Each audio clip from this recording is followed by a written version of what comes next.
Hey there, I'm here today to dive into the world of database constraints. These are not just rules, but the backbone that ensures data integrity in databases. Let's unlock the secrets of these constraints and see why they are absolutely critical for any database developer out there.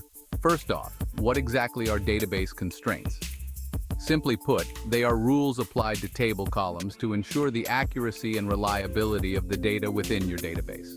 There are several types of constraints, and each serves a unique function. The primary key constraint is a big one. It uniquely identifies each record in a table.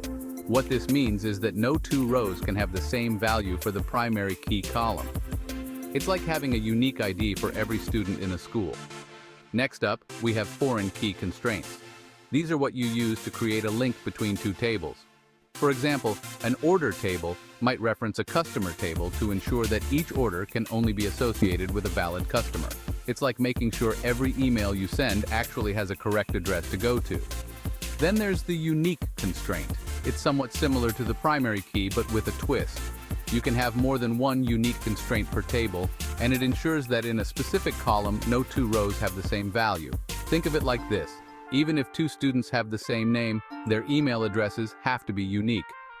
Not null is straightforward but crucial. It simply means that a column cannot have a null value.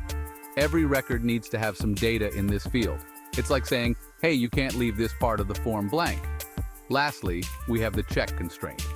This one lets you specify a condition that all data in a column must meet. For example, you can set a constraint to ensure that the age of an individual is over 18. It's your database's way of checking ID at a bar. Now, how do we use these constraints to enforce data integrity? Let's take a quick example. Imagine you're managing a database for a bookstore. You can set a foreign key constraint on the book sales table where the book id column links to the books table. This ensures every sale recorded involves only books that actually exist in your bookstore. Remember, the correct use of constraints not only prevents incorrect data from entering your database, but also makes your data models more understandable and robust.